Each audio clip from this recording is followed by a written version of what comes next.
Spoštovane, spoštovani, lepo pozdravljam na prvem praznovanju meseca ponosa na ZRC SAZU, na prvem roza ZRC Plus.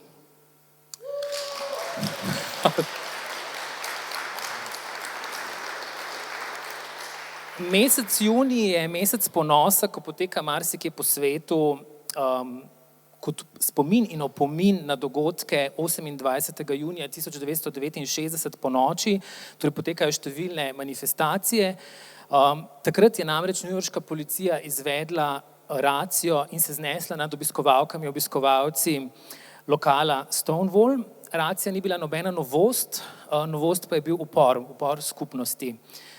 In ta upor se nadaljuje, traja in se ga ne da ustaviti. Danes so na nek način časi malce drugačne okoliščine, ki pa vendar so daleč od želenih. In zelo pomembno je, da se o teh temah pogovarjamo tudi na inštituciji, kot je ZRC SAZU. Veliko veselje mi je, da ste se zbrali v takem številu. Posebej med vami pozdravljam predstavnico zagovornika načela enakosti Nino Stroligo-Urankar in številne predstavnike različnih inštitucij, Univerze v Mariboru, Univerze v Ljubljani in tako naprej. Naj vas že sedaj povabim tudi k pregledu knjižne ponudbe na Roza bazarju pred knjigarno Azil. Zvečer ob 7 pa vas vabim na isto mesto in sicer na glasbeni dogodek in sicer na druženje ob plesu in glasbi DJ-ke Nine Hudej. Preden predstavim naše današnje goste, pa lepo vabim k nagovoru direktorja ZRC SAZU, dr. Ota Lutarja. Lepo prosim.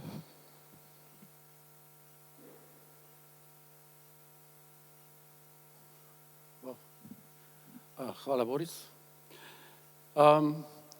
Tukaj ne nastopam v tolikšni meri kot direktor Znanstveno-raziskovalnega centra Slovenske akademije znanosti in umetnosti, kot v vlogi ponosnega očeta, ki že 6-7 let živi v varnem partnerstvu in kar me pomirja. Žal ne živi več v Sloveniji in to je bil eden od razlogov, zakaj je zapustil ta prostor. Ugotovil je, da bo njegovo življenje tukaj za spoznanje težje, kot je tam, kjer živi zdaj. To je moj osebni razlog, zakaj že več desetletjih pravzaprav razmišljam o tem prazniku in o potrebi, da omenjamo te stvari. Ne glede na to pa se mi zdi prav, da kot nekdo, ki skrbi za delo na tej ustanovi, povem, zakaj se mi zdi, da je potrebno, da je ustanova, kot je ZRC SAZU, vključena v ta razmislek. Pa ne samo v mesecu parade ponosa, ampak tudi sicer. Zdi se mi, da je Juretu Trampušu v predzadnji Mladini uspelo zapisati, zakaj je to pomembno, in dovolite, da ta dva stavka v zaključku tega teksta njegovega še enkrat preberem. In sicer njemu se zdi, da je vprašanje pomena parade ponosa tudi temeljno vprašanje demokracije, o čemer se lahko seveda samo strinjamo. Če so lahko nekoč protestirale sufražetke, izkoriščani delavci, ali pač različne verske skupine, ki niso imele svojega verskega objekta, otroci, ki niso mogli hoditi k pouku, potem se lahko tudi osebe LGBTQ borijo za svoje pravice. In v tem boju imajo prav in potrebno jih je podpreti. Konec navedka iz Juretovega članka. Jaz poleg tega mislim, da je to razmišljanje, ne samo gibanje, ampak konstantno razmišljanje o tem potrebno podpreti, ker gre za temeljne človekove pravice. Podpreti na način, ki ga poznamo v prostoru severozahodno od tukaj, prostoru, kjer mavrične zastave ne manjkajo na nobeni javni ali zasebni stavbi. Kdorkoli je od vas v zadnjih desetletjih obiskal ne samo prestolnice evropskih držav, je pač v tem mesecu ali pa tednu še prej lahko opazoval zastave vsepovsod, ne samo na javnih stavbah, torej državnih institucijah, na univerzah, ampak tudi na sedežih vseh korporacij. In sam imam probleme samo s tem zadnjim. Ne? To, da recimo Die Erste Bank sredi Dunaja razvije mavrično zastavo. Tu me skrbi, da gre v bistvu za to, da je tudi kapital ugotovil, da je mavrična rešitev za njih boljša kot rešitev proti temu. Upam, da bo tudi to del morebiti današnje diskusije in za konec samo zahvala Borisu Kernu, ki je bil pobudnik tega, da se o tem na tak način srečujemo tukaj in pogovarjamo in ki je potem vztrajal, da smo pač vse, kar je bilo potrebno za to pogovarjanje, tudi organizirali. Hvala, Boris.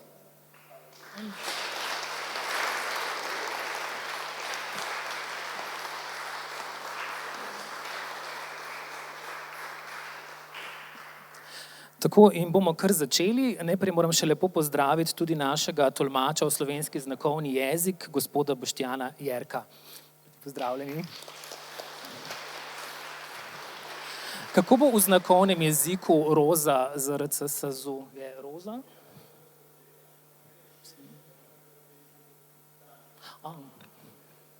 Odlično. Dobro. Super. Dobro. Namen okrogle mize je ozreti se v preteklost LGBTIQ+ gibanja v Sloveniji, opisati trenutno stanje in izzive, s katerimi se članice, člani skupnosti srečujejo in srečujemo. Na koncu imamo seveda predviden tudi čas za odzive in vprašanja publike. Tako, naj zdaj končno predstavim naše gostje in goste. Šel bom v malce drugačnem zaporedju, kot sedite. Lepo pozdravljam Lina Julijana Koletnika, kvir socialnega delavca in magistra študije spolov. Lin je vodja in ustanovitelj zavoda Transakcija, ki deluje od leta 2014. To je nevladna organizacija, ki zagotavlja podporo transspolnim osebam v vseh sferah javnega in zasebnega življenja. Ja, lahko jih pospremimo z enim aplavzom.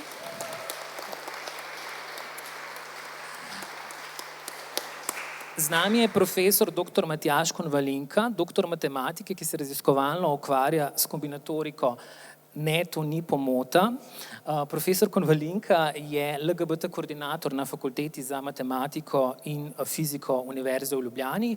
V javnosti pa se je večkrat izpostavil kot gej in pa starš v istospolni družini. Lepo pozdravljeni.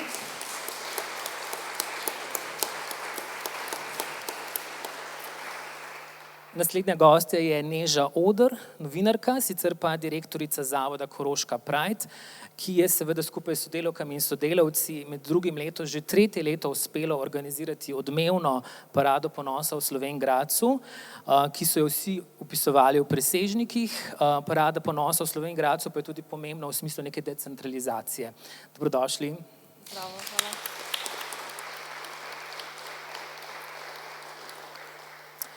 Z nami pa je tudi magistrica Suzana Tratnik, ki jo verjetno ni potrebno posebej predstavljati, nagrajevana pisateljica, sociologinja, prevajalka, publicistka in konec koncev tudi terminološka svetovalka pri nastajajočem slovarju slovenskega knjižnega jezika.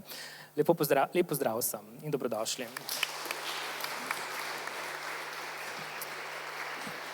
Najprej eno tako malce formalno vprašanje za začetek, s katerimi zaimki želite, da vas naslavljam? Ono. Ja. On. Ona. On. Dobro, hvala lepa. Začel bom z vami, Suzana Tratnik. Vi ste dejansko pionirka lezbičnega gibanja pri nas. Sicer se je LGBT gibanje v Sloveniji začelo leta 1984 z ustanovitvijo sekcije Mangus, ki je bila takrat prva gejevska organizacija v socialističnih državah. Leto kasneje se je oblikovala feministična iniciativa Lilith, znotraj katere je pred 35 leti, torej leta 87, oblikovana lezbična sekcija. In takrat nastopite vi skupaj s sedanjo poslanko Natašo Sukič. Nam lahko malce orišete tisti čas? Mogoče lahko orišem kakšne drobce, gotovo ne vsega. Zase lahko rečem, da je bil moj angažma konkretno takrat v lezbičnem gejevskem gibanju pravzaprav prvi tak angažma v mojem življenju. Prej me ni ničesar zares zanimalo, ne. Nisem se nikoli z ničemer udejstvovala, tu sem pa imela nekako veliko spodbudo, ker se mi zdi, da je šlo za pravice, kar je bilo seveda tudi zame odkritje, da to ni zgolj neka spolna usmerjenost, neka kaprica, kdo s kom spi, ne, ampak da ima to veliko konotacij in da je to povezano tudi z feminizmom in z vsem. To, kar sem se jaz naučila o tem, je bilo v glavnem iz tujine in nekaj redkih prijateljic, feministk, lezbik, ki sem jih spoznala v Lilith in seveda prej gejev. Da je nastala lezbična skupina, je bilo skoraj da naključno. Takrat smo delali prilogo Ljubimo ženske za mladino, kjer smo sodelovali jaz, pa Nataša, Erika, Roni, Davorka, Marjeta. In potem smo enostavno rekli, če bomo pa že objavljeni v mladini in če bo to priloga, pa dajmo napisati, da obstaja lezbična skupina in da imamo telefon in naslov na Kersnikovi. In tako se je pravzaprav začelo. Je bil kakšen zunanji vzgib, razen pač teh kontaktov iz tujine, ampak tako nek dogodek, ki vas je še posebej pričal? Ne, bile smo zgolj me same. To ni bil prvi poskus organiziranja lezbične skupine, smo probali že leta 1985, pa ni šlo, dosti zaradi nekih zadržkov in strahov vseh, ki so prišle in so trdile, da pač v bistvu niso lezbike, to imajo sam znanstveni interes, ne, in takrat se ni dalo nič narediti. Tako da to smo mi pravzaprav doživljali kot neko nujo in potrebo in mnoge smo tudi potovali. Jaz sem bila pred tem na svetovni lezbični konferenci v Ženevi, kjer sem se pač v enem tednu naučila vsega, kar se pred tem v 20 letih nisem in mi ni noben povedal. Nekako se zdi, kot da so bila 80-ta precej progresivna v tem našem prostoru. Vprašanje je, kje se je potem nekako zataknilo.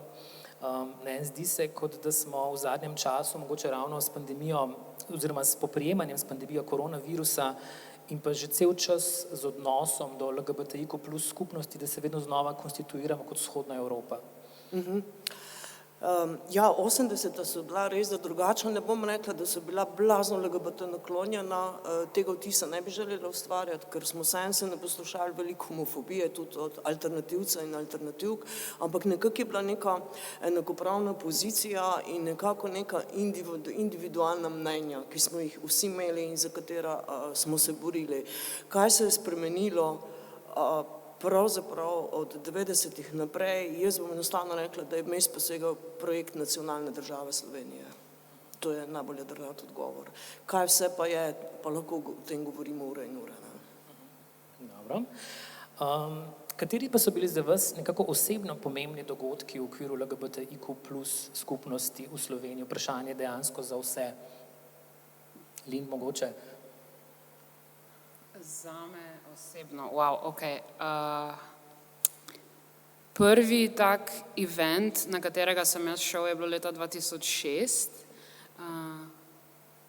in je bil tabor Legebitre, ki so takrat bili še tedenski in takrat sem jaz prvič bil pač en teden s skupino LGBT oseb iz države in mi je bilo ful tak Wow, in vem, da en večer mi je ena oseba, ki že dolgo ni več vključena v skupnost, Toni, rekel, ja, veš, to gre tako, najprej greš na tabor Legebitre, pol se priključiš kot prostovoljc neki organizaciji, pol pa narediš svojo organizacijo in meni je bilo to takrat ful smešno, ker Dejansko. ja, to se potem je zgodilo, ampak pač, ko je on meni to rekel, sem jaz seveda to vse zelo zanikal.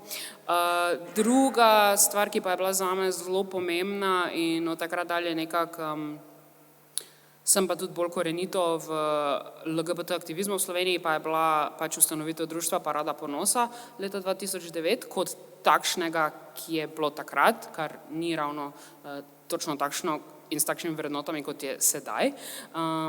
Takrat je bilo društvo ustanovljeno, mogoče lahko povem tudi zakaj, zaradi tega, ker v bistvu so pred tem ga delale ločene organizacije in je prihajalo do problema in s fundingom in z oblikovanjem programa in potem se je v bistvu ena skupina ljudi, v kateri nas je bilo ful dost, jaz sem takrat bil zelo majhen še in ves čas tiho, pač so naredili organizacijo, ki bo ločeno delala samo Pride. Torej, da ne bodo LGBT organizacije med sabo v bistvu tekmovale za tiste 3 jurje sredstev in posledično je to bilo tudi prvo leto, ko je Pride ni bil samo Pride, ampak je bil tudi festival in tistega leta je bil pač tudi napad na Café Open, v katerem in jaz in Suzana sva bila tudi v kafeju takrat, tako da vse tisto je mene potem pač, jaz sem takrat res kot pravim bil zelo opazovalec še, ne vem, moja naloga takrat na Prideu je bila naročiti balone in že to mi je povzročalo ful stiske, ampak ravno s takimi stvarmi mislim, da se zelo naučiš, no, s takimi malimi skromnimi nalogami pa dosti opazovanja, ja, tako da to, potem pa seveda ustanovitev transakcije in od tam dalje, to pa je tako. Ja. Mogoče še kakšne besede več o tem napadu leta 2009, ki se mi zdi, da je kar zaznamoval celotno skupnost. Ne, šlo je za organiziran napad z baklami, ne, in celo kamenjem. Ne. Kakšna beseda več, tudi vi ste bili prisotni. Ja. Kaj reči o tem? Ne? Ko se je to dogajalo, moj prvi vtis je bil, mi smo imeli ravno literarni večer v sklopu Parade ponosa v Café Open, ki sem ga vodila jaz. So bili pa kot novi glasovi LGBT in je bila Urška Strle, pa Iztok Majhenič. In ravno, ko je Urška začela govoriti o ameriškem gejevskem temnopoltem pisatelju Jamesu Baldwinu, se je slišal tisti pok in vse je bilo rdeče in jaz sem pomislila, to je pa zaradi tega, ker bo jutri dan državnosti, se že proslavlja. Ne? Generalka. Ja. In potem je prišla ena od najemnic kafeja v Open in je rekla, napadli so nas. Ne? In pa se smisla, pa kak, pa vseh vojn je konec na tem območju, kdo bo zdaj napadal? Ne? In šele potem sem gotovila, nas so napadli. Ne? In se tistega spomnim tako skoraj malo v enem megli, ker sem tudi malo pomešala podatke, kaj je bilo in potem, kako so Mitjo Blažiča vrgli po tleh in nisem mogla verjeti, ne? Ker predtem smo slišali o veliko napadih in vsem iz vzhodne Evrope nekdanje, ne? In to se mi je zdelo in tisto me je nekako zelo globoko prizadelo in zelo globoko spremenilo. In takrat drugače gledam na marsikaj in nisem več potrpežljiva do fašizma in homofobov. Se že prej nisem bila. Lin? Ja, mislim, mene je ful zaznamovalo na razne načine. Eden je bil ta, da pač res tega nisi pričakoval. No? Jaz se spomnim, pač, jaz sem dotično sedel, Mitja, Open je bil zelo majhen in ta literarni večer je imel ful ljudi in smo v bistvu čist en ob drugem sedeli, Mitja je bil naslonjen na moje kolena in je glišal na cigaret in potem kar naenkrat so ene črne maske laufale mimo in kar naenkrat sem jaz bil v skladišču in se tiščal ob neko steno in pač ne pričakuješ tega, to ni nekaj, kar lahko racionalno razumeš. In potem je ob tem prišlo, ko smo potem malo dojeli, kaj se je zgodilo, je bilo tudi ful enih občutkov, vsaj vem, da smo se mi takrat spraševali to, zakaj nismo boljše reagirali, nas je bilo ful več kot njih, ne? In potem, a se spoznamo kot skupnost, recimo, a imamo skupnostno samoobrambo, to jaz mislim, da je še vedno nekaj, kar bi zlorabili, pa nimamo. Ampak, ja, gotovo je pa tudi vzbudilo v meni neke nove razsežnosti, koliko je lahko slabo in koliko v bistvu ta homofobija, za katero marsikdo misli, da ne obstaja, res še vseeno zelo obstaja. Nekatere stvari so v Sloveniji malo bolj tako diskretne Ja, včasih. tako. Pa tudi ta neka skrb drug za drugega, ker takrat vem, da nas je bilo potem vse zelo strah iti domov, pa ne samo tisti dan, ampak naslednje dni. In si prav razmišljal, kaj če me kdo vidi, kaj če ne vem kaj, ful ena paranoja se je ustvarila. In tisto, javi, ko si doma, tako da še vedno zdaj, ko smo na nekem partiju ali pa kje zvečer, pa rečeš frendu, javi, ko si doma, jaz to zelo resno mislim, ne, in v bistvu me tudi vedno flešira nazaj. Hkrati pa potem iz tega pa je tudi, so pa prišla tudi ful znanja, kako se organizirati potem in kaj je fajn in kaj ni in kdo naj govori o svoji zgodbi in za koga ni fajn, da prevzame mesto osebe, ki govori v javnosti, ker to so vse bile stvari, ki potem so se pojavile v odzivih in ja, pač res, mislim, da bi samo o tem dogodku lahko bil poseben dogodek. Ja, se strinjam. Nekaj moram še vseeno dodati. Kaj so še bile posledice tega napada na Café Open? Prva stvar je bila, da v Open več niso prihajali ljudje, ki so nas zajebavali, ker je pol veljalo to, da je to nevaren plac, kjer se dogaja nasilje, čeprav ga nismo mi povzročali. Drugo je bilo, da Café Open ni rabo nobene reklame več, celo Slovenija je vedela, da obstaja tak lokal. Se pa spomnim še ene par zanimivosti, ko sem jaz bila recimo na zaslišanju pri preiskovalni sodnici in je bil prisoten zagovornik napadalcev, ki ima pač pravico. In me je on tudi spraševal, a vi še hodite po napadu v Café Open? Sem rekla ja. In je rekel, a res? Rekel, vsak dan. Sem rekla, vsak dan. Sem rekla, ker to je moja skupnost in jaz se borim za to skupnost. In zdaj nas bo še več. Ne? In je bilo tako, sploh ni bilo jasno, o čem govorimo. Ne? Najbolj grozno bi bilo, da bi zasejali strah in bi človek bi dosegli svoj namen. Ne? Neža, kaj bi bil vaš trenutek ali vaši trenutki, ki so nekako po vašem mnenju zaznamovali LGBTIQ+ skupnost? Ja, jaz bi si želela govoriti, po moje pri tem bolj o novejši zgodovini, ker je tudi za nas na Koroška Pride bolj pomembna,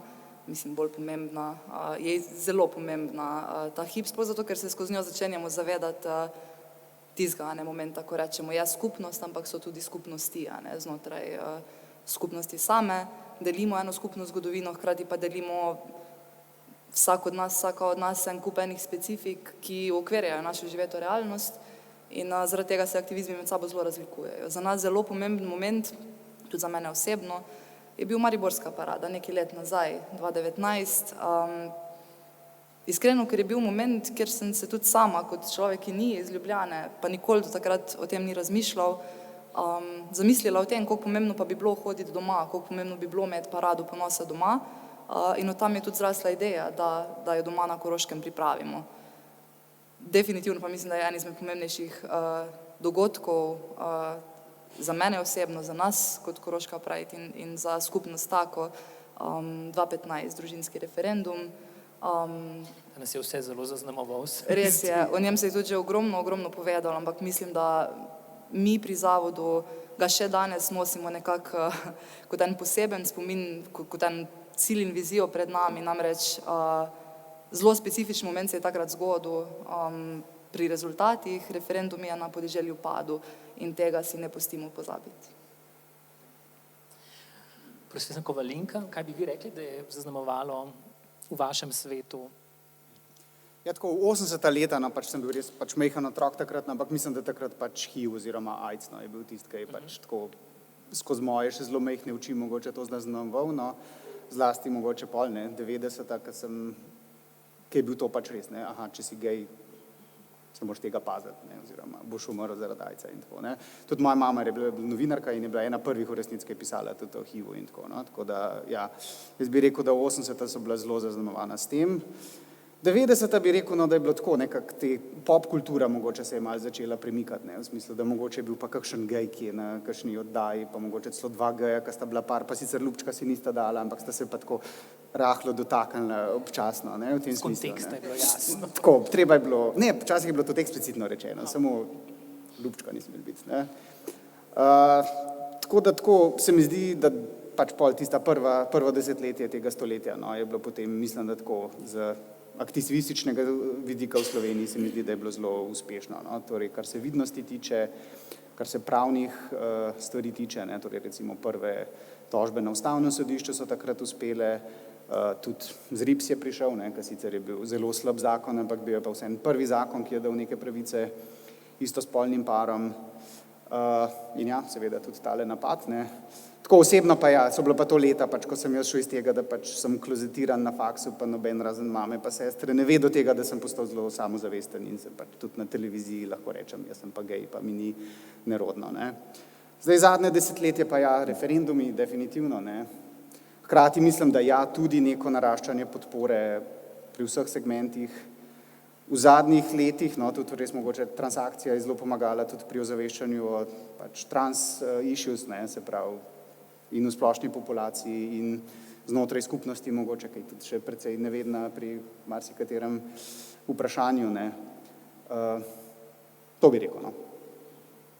Dobro, kako so pa mogoče ravno ti dogodki vplivali tudi na vaša osebna razkritja, da ste se morda avtirali? Bi kdo bil pripravljen deliti kakšno osebno zgodbo? Sure, lahko jaz. Ko dobim to vprašanje, ki je zelo pogosto, se vedno vprašam, na katero razkritje, komu, ker bi o tem malo govoril, preden grem in vam naštejem vse svoje identitete, bi pa vseeno kaj povedal, da razkritja se nikoli ne končajo, ne. Tudi če si out na faksu ali pa v medijih ali pa ne vem kje, pač to še vedno ne pomeni, da pa v nekem vsakdanjem življenju, da ti ljudje to kar že vse vejo in sploh kot trans oseba, ki imam izkušnjo življenja primarno, torej moje prvo avtiranje je bilo kot lezbika, potem je bilo kot queer nekaj in potem končno pač kot nebinarna trans oseba, ki je še vedno tudi queer, ampak hočem reči, vseeno tudi zelo velika razlika med tem, pa nikakor nočem minimalizirati pomena coming outu glede spolne usmerjenosti, ampak je pa razlika, ker potem si rečejo, sej to lahko ohraniš za privaten prostor, sej nimaš, ne vem, partnerja s sabo, sej se ne rabiš nujno držati za roko, ko si pa trans, pa dobesedno pride do tega že, da vsak stavek, ki ga poveš, vsaj v jeziku, kot je slovenski, ki je zelo zaznamovan, pač ti ne moreš dejansko sebe verbalizirati in posledično realizirati, brez da se avtiraš, ne, ali pa zanikaš. To sta v bistvu te dve opciji, ne. Ko pride do osnove, kot so tvoji zaimki in tvoje ime. Midva, ko so se prvič srečala, si uporabljal tako moške in ženske slovnične oblike. Da. Kaj se je recimo vmes spremenilo?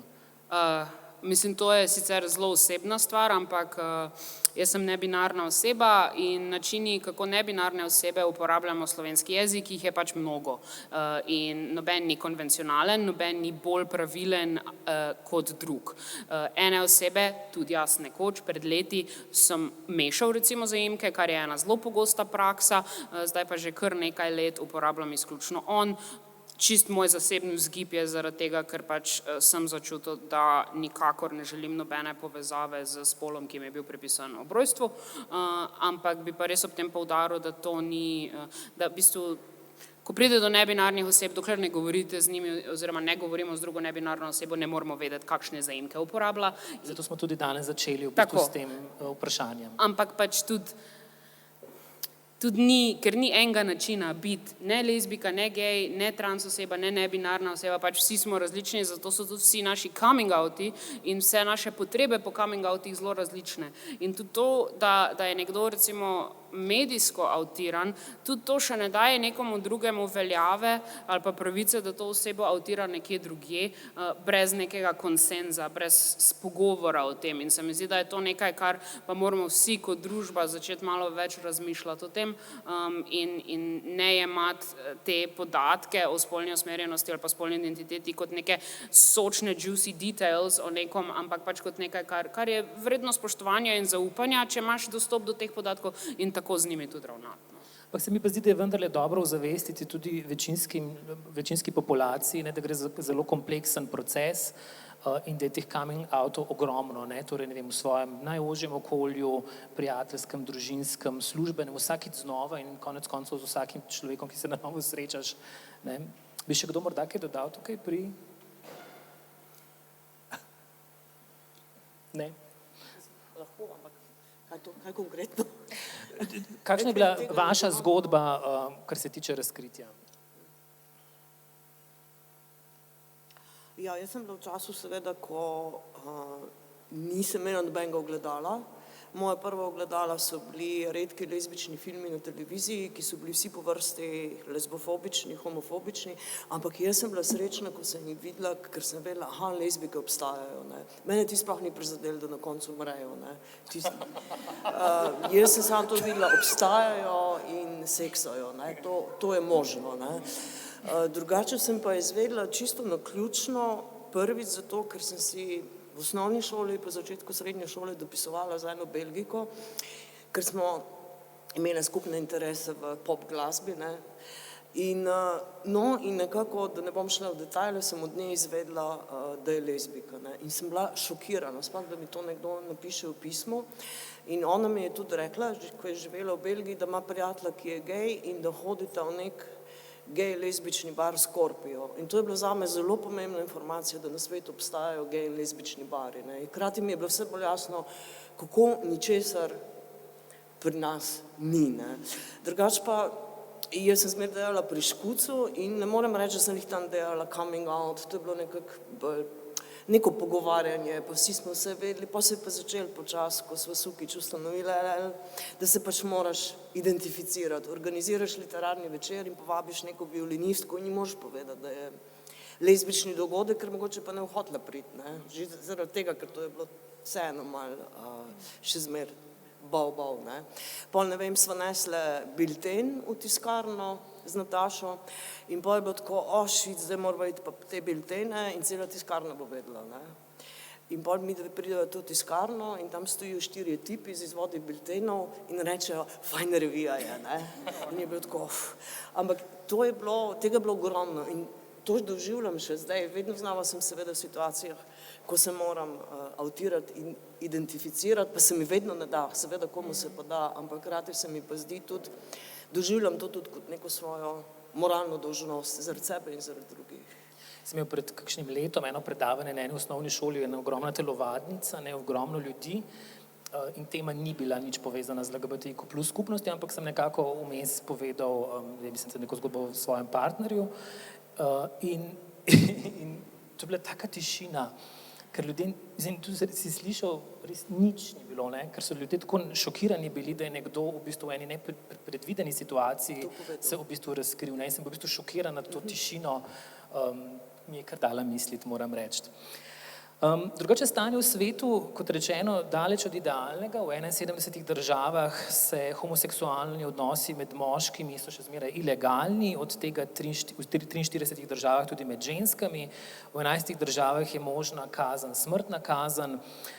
Šele leta 2020 je Evropska komisija sprejela prvo strategijo za enakost LGBTIQ plus oseb. Raziskava Agencije Evropske unije za temeljne pravice pa kaže, da se tretjina LGBTIQ plus ljudi v Sloveniji ne upa živeti razkrito, kar je ogromno, tretjina. Enak odstotek se tudi ne izkazuje naklonjenosti v javnosti in tako naprej. Med mladimi iz raziskave iz leta 2020 pa vsak tretji poroča o doživljanju nasilja oziroma diskriminacije v kontekstu šole oziroma fakultete. Na nedavnem gostovanju Pussy Riot v Ljubljani smo lahko slišali, da svoboda ne obstaja, če se zanjo ne boriš vsak dan.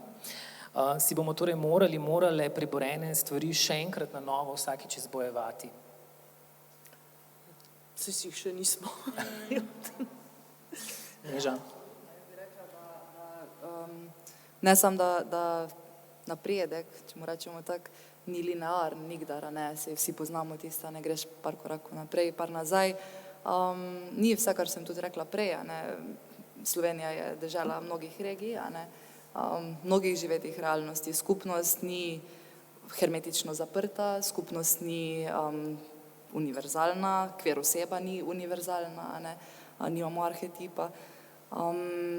Ogromno enih stvari, a ne, tudi iz naših, bom rekla, vsakodnevnih izkušenj, a ne, in kot queer osebe, in kot aktivistke, aktivisti, se mi zdi, da spoznavamo nove in nove plasti, ki jih je treba odkrivati v družbi, a ne.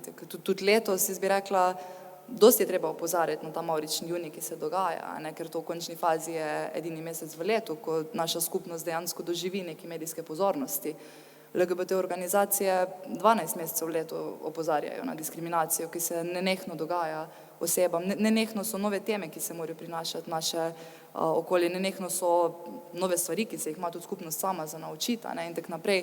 Ogromno enih stvari, ki niso razrešene, ogromno enih ljudi, ki čakajo, da bo njihova živeta realnost boljša, ko ne bojo več politično mehka tema, ko se bojo vse pomembnejše stvari, a ne, pač razrešile, a ne, in ja, napredek po eni strani ni linearen, hkrati pa tudi ne obstaja samo en vektor za njega, a ne. Mi že zdaj v samem mesecu ponosa, mislim, da lahko spremljamo ogromno enih stvari, ki se niso zgodile v, ne vem, ki niso samo lokalne, ne, ali pa niso pomembne samo za en segment, a ne. Jaz mislim, da bi se vsi mogli zazreti v to, kar se je dogajalo, a ne, ko je bil bodoči minister Maljevac, a ne, podrejen za ministra, a ne. Napadi, ki jih vsi, ne vem, malo da ne spregledamo, ker pričakujemo to diskriminacijo do naše skupnosti, že to je en razlog več, a ne. Pa, da ne rečem homofobne kolumne v vidnejših medijih, a ne, pa kampanja z letaki, ki se je tako pri nas v Slovenj Gradcu kot v Ljubljani dvakrat potrgala iz panojev in doživela nacionalistične, fašistične svašta, ne, pač, kako se reče, napise. Vse take stvari se dogajajo nam kot skupnosti in nam kot skupnostim, a ne, in ne dogajajo se samo junija, a ne. Kvečjemu, kar moramo videti, kar jaz mislim, da bi mogli videti, je to, da takoj, ko si drznemo biti v družbi malo bolj prisotni, in res rečem malo bolj prisotni, saj ni junija, neko da je vse zdaj mavrično, ne, kot bi si mogoče želeli, da bi bilo, malo večja prisotnost, malo večja pozornost na LGBT plus osebe v javnem prostoru, pa doživimo en kup več strahu, en kup več tveganja, en kup več napadov. V čem pa je recimo specifika aktivizma na Koroškem? So, ne vem, pristopi drugačni, v čem so specifike? Ja, dosti smo se ukvarjali s tem problemom, s tem vprašanjem, bom rekla zadnja 3 leta, ker začneš seveda iz ene lahke predpostavke, ne, imamo parado ponosa, vemo, kako izgleda, to moraš narediti, a ne, in prinesli jo bomo domov, a ne, tu hodiš, imamo ceste, imamo ljudi, imamo vse, a ne, dan, a ne. In pol ugotoviš, medtem ko si v tem procesu, da ni ravno tako, a ne, regije med sabo si niso samo daleč stran, a ne, pa ni en kraj isti drugemu kraju, a ne, v resnici je zelo drugače, a ne, sestava prebivalstva je drugačna, a ne, način življenja ni enak, mesta niso enaka, mestni center ni enak drugemu mestnemu centru, a ne. Ljudje ne živijo na enak način, ko živijo tu, v smislu demografsko, a ne, ogromno je ljudi, ki živijo po osamelih kmetijah, a ne, naokrog. Po drugi strani ogromno nekih queer specifičnih problemov, a ne, kot je to, da skupnost ni vzpostavljena in znova to poudarjam, a ne. Vsak nas vedno sprašuje, kako pa je narediti parado tam, a ste bolj diskriminirani, ker je Slovenj Gradec, ne,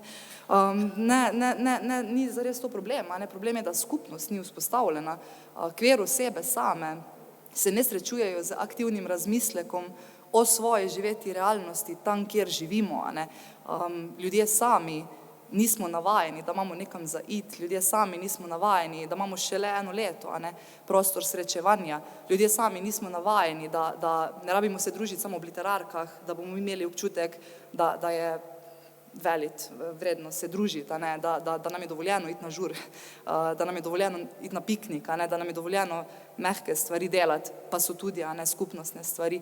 Ogromno enih stvari, skratka, no, ki pravijo, da je naša situacija povsem drugačna, ne, kot pa je bila prej plus nimamo dolge zgodovine, nimamo zgodovinskih oprijemkov, na katere bi se nastavili, nimamo drugih organizacij, primorani smo sodelovati z organizacijami, ki niso queer, s posamezniki in posameznicami, ki niso queer, že od samega začetka, zaradi tega, ker jih daleč naokrog ni, a ne. In po tretji strani imamo en kup ljudi, ki še vedno se soočajo, in to je treba danes res poudarjati, še vedno z urgentnim preživetvenim problemom, ker med tem, ko mogoče dobimo vtis, da je LGBT plus aktivizem napredoval, kar absolutno je, ampak stvar je tudi zelo centrirana, zato nenehno skupnost cela govori o decentralizaciji zadnja leta. Veliko je ljudi, ki nimajo iti spat kam, veliko je ljudi, ki se nimajo iti kam učiti, veliko je ljudi, ki se ne počutijo doma, veliko je ljudi, ki nam rečejo, da so naši dogodki, delavnice edini razlog, da zapustijo sobo, a ne, in tega je več, kot bi si mislili. Matjaž, vi ste, kot rečeno, ste se izpostavili tudi kot oče v istospolni družini. Vaša hčerka se je rodila s pomočjo nadomestne matere. Nam lahko poveste kaj več o tem postopku, kako so te stvari recimo v Sloveniji urejene? Ja. Torej v Sloveniji urejeno seveda ni, ne, torej pač nadomestno materinstvo, tako kot je recimo v Kaliforniji, seveda ni, ne. Kar pa je v Sloveniji, je pa priznavanje tujih sodnih odločb, ne, tako da Slovenija je, torej midva sva torej dobila hčerko v Kaliforniji, Kalifornija je izdala rojstni list, ker sva midva napisana kot očeta, in pred tem rojstvom je bila še ena sodba sodišča v Kaliforniji, ki naj jo je pač za starša razglasilo, in potem v Sloveniji smo šli pa čez postopek na sodišču, se pravi, da je sodišče priznalo to tujo sodno odločbo, in potem, ko je bilo to priznano, je potem pa lahko otrok vpisan v slovensko to matično knjigo, ali kako se že reče, in dobi državljanstvo in tako, no. Kakšna je trenutna situacija, se tukaj dogajajo kakšni koraki naprej? Torej, kolikor vem, ne, no, torej mislim, da to nadomestno materinstvo ni zares na radarju nikogar, no, tako da mislim, da to v tem smislu ne. Zdaj, če pa še kakšen par tako iz tujine, pa v resnici ne vem, no. Ste morda imeli vi sami na začetku kakšne pomisleke, preden ste šli v te postopke? Ja, seveda. Jaz mislim, da je to res ena stvar, ki je pač v tem okolju nam tako tuja, da moraš nekaj let, da to sploh zares razumeš, da to da zares razumeš, no. Pač v Ameriki pa to res ni nekaj tako tujega, no. In ja, sem precej let pač posvetil temu, da sem bral, pa recimo na forume sem hodil, kjer so se te nadomestne matere pogovarjale o raznih stvareh. In pač tudi s tem so se recimo moji predsodki, ki so verjetno podobni, ki jih ima pač večina tukaj prisotnih, o tem, kakšna je neka ženska, ne, ki hoče za nekoga drugega roditi otroka, so pač te predsodki postopno izhlapeli, no. In potem je bilo pa res neko tako srečno naključje, no, torej pač ta Temi, no, se pravi nadomestna mama, ki je rodila najino hčerko, no, ona je že prej bila nadomestna mama dvakrat, enkrat za en straight par iz Amerike, in tisto je bila slaba izkušnja zanjo, no, torej tista mama je bila zelo nekako posesivna, zelo ne vem točno, no, kaj vse je bilo, ampak skratka tisto ni bilo v redu, no. Potem drugič je bila pa nadomestna mama za en istospolni par iz Belgije, in to je bila pa krasna izkušnja, ne, se pravi, ona je potem iskala prav en istospolni par, ki ni iz Amerike, no. Midva sva sicer takrat živela v Ameriki, ampak no, sva bila dovolj eksotična, kako zadnjo, da sva se kvalificirala, no. In ja, torej pač našla sva na enem forumu in potem smo si začeli dopisovati, potem smo se spoznali, ne, tudi njenega moža, njene otroke. Ste še zdaj v stiku? Smo še zdaj v stiku, ja. Kaj pa recimo situacija s hčerko, je imela ona probleme v šoli? Ne, torej to sem bil kar presenečen, ves čas smo to čakali, ne, kaj bo pa zdaj, pa rečeš, ok, v vrtcu, jasno, da še ne, zdaj pa čakamo, ok, zdaj osnovna šola, zdaj se pa pripravimo, pa nekako ni bilo, no, resno, nekako, kar sem ugotovil je, kar sem mogoče kot otrok vedel, pa pol kot odrasel pozabil, da otrok starši od drugih otrok čisto nič ne zanimajo. Tako, to so najbolj nezanimive osebe na svetu. Tvoji starši pač, ja, tisti, ki ti dajo žepnino pa hrano, pa te objamejo, če jokaš, ne, tisti je recimo pomembno, pa tvoji sošolci so pomembni, ampak tisti neki odrasli, ne, jih ne zanima. Me pa zanima, vi čutite pritisk, ne, ker ste pač eden prvih, ne, ne vem, kar se tiče, da vam mora zveza uspeti, da vam mora družina biti popolna, je to tako? Ja, to je malo gotovo tega, ne, ta model minority, ne, da moraš biti, ne, se pravi, ne vem, ja, seveda, če se midva zdaj razideva, ne, ja, bojo lahko v njih, ne, ker so ves čas to napovedovali, rekli, saj smo rekli, ne, ali pa, če ne vem, ti otrok postane, ne vem, narkoman ali bančni ropar ali poslanec. Ekonomist. Pa reče, aha, ne, to je to, ne. In zdaj jaz kot matematik ne vem, da iz N je ena, ne, se pravi, iz vzorca enega ne moreš nič sklepati, ne. Ampak, ja, nekaj pritiska seveda čutiš, ja. Kako pa je s transspolno skupnostjo v Sloveniji? Se tukaj kaj spreminja na pravnem področju? Kakšen preskok. Kaj pa vem, samo nekaj meter stran. Ja, mene je kar odpeljalo. Na pravnem področju ne, seveda da ne. Saj ravno v bistvu na tvoje prejšnje vprašanje nisem sicer odgovoril, ampak če se navežem še mogoče na prejšnje vprašanje, dokler bo odgovornost za to, a je boljše pri nas, ostala izključno na posameznikih in posameznicah in nevladnih organizacijah, to ni okej. In odgovornost mislim tako v razmišljanju o sistemskih spremembah, kot je recimo na ravni izobraževanja, zdravstva, prava itd. In pa tudi v smislu finančne podpore. Zaradi tega, ker bolj ali manj, ne vse, ampak bolj ali manj vse LGBT nevladne organizacije imamo budžete, ki so za zjokat se. In dobesedno se sprašujemo, izkušnja danes, a lahko kupim printer za 60 evrov ali za 80. In to ni okej, ne. Ja, seveda, ker je treba še kartuše kupiti, ne. Torej, premalo davkoplačevalskega denarja. Ja. Pač mi recimo, če zdaj pa grem na vprašanje trans, mi nimamo nobenega financiranja iz državnih virov, samo Mestna občina Ljubljana nas podpira, vse ostali finančni viri so pa tuji, gre za feministične in LGBT organizacije iz tujine.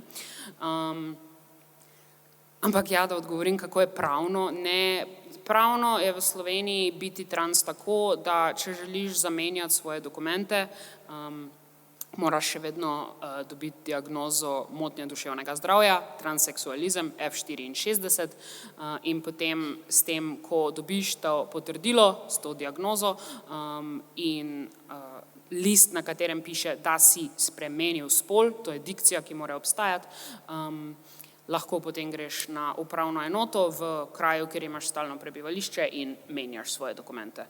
Jaz sem osebno ta postopek opravil v začetku tega leta, tako da imam tudi zdaj osebno izkušnjo iz tega postopka, ampak ja, ne, to ni v redu, ne. Tako da na tej točki, kar bi bilo treba spremeniti in če odmevam še malo, ker se mi zdi, da je to itak nekaj, kar je zdaj v skupnosti te dni zelo pogosto, pač kaj bo nova vlada, ne, to pač je zdaj eno veliko vprašanje, pač nova vlada, kar bi lahko naredila za trans osebe, kar bi bilo ful v redu in zelo malo truda bi bilo, po moje, treba vložiti v to, bi bilo, da bi trenutno zakonodajo, torej člen, ki je v podzakonskem aktu, ne gre niti za zakon, spremenila in bi samo izbrisali, da lahko oseba pač uradno spremeni brez zdravniškega potrdila. Torej, bi se samo zbrisal ta z dokazilom pristojnega zdravnika ali kakorkoli je točna ta dikcija zdaj, ne. Da bi pa obstajal nek celosten zakon, ki bi urejal pa ne samo kako se dokumenti menjajo, ampak tudi vsa ostala področja trans življenja, kot pride do starševstva, mladoletne osebe, potem tudi v bistvu večina dobrih zakonov iz tujine ureja tudi delno, kako pač je s pravicami trans oseb v zdravstvu, v zaposlovanju itd. To pa itak je v tej državi utopično, že par ljudi in Neža in Matjaž sta omenjala referendum, gotovo bi se zgodil, če samo pomislimo, kaj se je dogajalo s tema dvema referenduma, ki nista bila niti LGBT specifična, da pridemo mi z enim trans zakonom, pa ne mi tak ne moramo, ampak pač, da se to zgodi, ne, to je pač socialna smrt pol za trans skupnost na medijski ravni, ne, tako da to tudi ni nekaj, kar bi kakorkoli bilo v interesu za trans skupnost, ne. Je že bi kaj dodali v zvezi s transspolno skupnostjo? Ne? Ne, hvala, jaz mislim, da je Lino vse Dovolj povedal, izčrpno. Ja. Matjaž, vi ste v bistvu tudi LGBT koordinator na Fakulteti za matematiko in fiziko Univerze v Ljubljani. In na vas se verjetno obračajo študentke, študenti. S kakšnimi vprašanji se obračajo na vas? Ja, tako bi najprej rekel, veliko se ne obračajo. No? Tako da zdaj jaz sem se po mojem... Čemu pa to pripisujete? Da je vse fajn, pa ne rabijo, nimajo nobenih problemov. Ne vem. Ne, tako je bilo, no, torej nekak leta 2000, ne vem, kakšnega 13 ali 14 ali kaj podobnega, no, sem jaz enkrat tako pogooglal Univerze v Ljubljani, LGBT ali kaj podobnega in našel tako par diplom. Ne, se pravi, vse, kar je na Univerzi v Ljubljani obstajalo v zvezi z LGBT stvarmi, je bilo pač neke diplome, ne, okay, fino, ne, ampak mislim, kaj pa kakšna spletna stran ali pa mogoče kakšna omemba ali pa kaj podobnega. In jaz sem potem tako malo po zgledu ameriških univerz, ne, kjer sem pač jaz tudi nekaj časa preživel, sem potem našemu dekanu pisal, če je v redu, da se razglasim za LGBT koordinatorja, ne, torej nisem imel nobenih tako načrtov v smislu, zdaj bom pa ne vem, neke dogodke organiziral, ne, ker tudi poznam našo študentsko populacijo in ne bi noben prišel, tudi če bi za ston pico dajali pa sladoled, ne bi noben prišel, ker so pač taki, kot so. Ampak se mi je pa zdelo, no, torej fino, no, prvič, da pač, če bo kdo po Googlu LGBT Univerza v Ljubljani, bo mogoče vsaj to dobil, pa tudi to se mi je zdelo fino, no, da pač se tako na ta način, sicer ne čisto eksplicitno, ampak vse nautiram, no, se pravi, da nisem pač eno tistih profesorjev, za katere se pač malo šepeta, ne, ampak da sem, ja, gej, Konvalinka je pa gej, ne, ja, to vsi vejo, ne, se ne skriva, ne. Ja, in potem je bilo tako, no, v resnici več je bilo medijske pozornosti, kot tako študentskih vprašanj, bi rekel, no, na takele okrogle mize so me začeli vabiti. Je pa tudi bilo vmes kaj, no, tako bom rekel, včasih kakšen tak mal hecen mail, no, v smislu, ne vem, razmišljam o študiju na matematiki, koliko gejev je med študenti, ne. Ne vem, res ne morem tega vedeti, ne. Nimamo posebnega stolpca v visu za to, ne.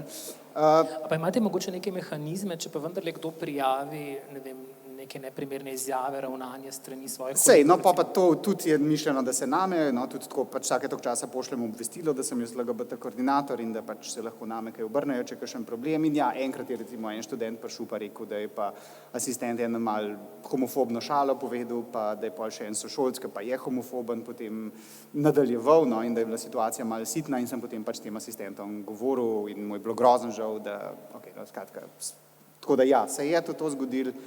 Potem, pol sva imela pa lani, no, sva imela pa z enim trans študentom zelo dolge pogovore, no, tako da takrat sem se prvič počutil, da mogoče pa tudi kaj koristi je od mene, no, da nisem samo tako zato, da me vabijo na okrogle mize, ampak tudi, da dejansko mogoče sem komu tako lahko kaj pomagal, no.